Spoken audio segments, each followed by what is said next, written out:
နေ့ဘလို့လေးရတော့ဒါမနေ့ကမနေ့ကလိုက်တဲ့ဘလို့လေးဖြစ်ပါတယ်ဒါနှစ်တဲ့အလေးဖြစ်ပါတယ်ဒါလေးရတော့ဒါအတီးနဲ့နေလေးဖြစ်နေမြင်းကလေးဖြစ်ပါတယ်ဒါတော့ကြာစံကြော်မှာပါဒါနောက်ပြီးတော့ကြာစံကိုရေစိမ့်မှဖြစ်ပါတယ်ဒါကြာစံကိုရေစိမ့်ထားပါပြီနောက်ပြီးတော့ကြာစံကြော်ဖို့အတွက်ဒါမီးမွေးနေတဲ့မြင်းကလေးဖြစ်ပါတယ်ဒါမီးမွေးနေပါတယ်နောက်ပြီးတော့ကြာစံလေးကိုရေစီးမယ်ကြာစံကိုရေစီးထားပါမယ်ရေစီးပြီးတဲ့ခါကျတော့ကျက်ကိုမှွေတယ်ပြီးတော့တဲကိုပူတီထိထားမယ်ထားပြီးတော့ကျက်ဥကြော်ပါတော့မယ်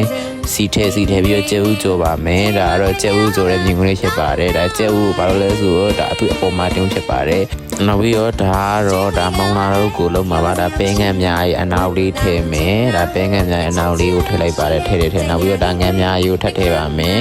ငန်းများထည့်တကြားလေးထည့်မယ်တကြားထည့်ပြီးသွားတဲ့ခါကျတော့ချို့ကြက်သားမုတ်လေးကိုထပ်ထည့်ပါမယ်ဒါကြက်သားမုတ်လေးကိုနှောက်မွေပေးပါမယ်မွေပါတယ်ထပ်မွေပါတယ်ထပ်မွေတယ်နှံ့တော့မွေပါတယ်နှံ့တော့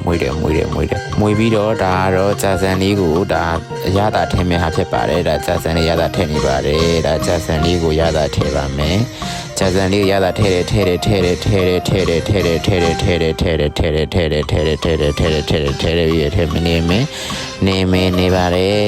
နေပါတယ်ဒါကြာစံကိုနင်းနေပြီးမြင်ကွင်းလေးဖြစ်ပါတယ်ဒါကြာစံလေးကိုနေပါတယ်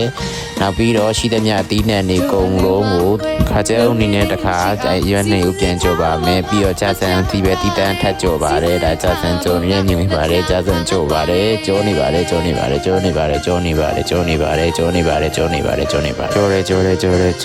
ီးသွားတဲ့ခါကျတော့ဒါဦးရဲကနေပြီးတော့ကြော်ပြီးသားအရွက်တင်တဲ့တခါနှံ့အောင်ထည့်လိုက်ပါတယ်ထည့်မယ်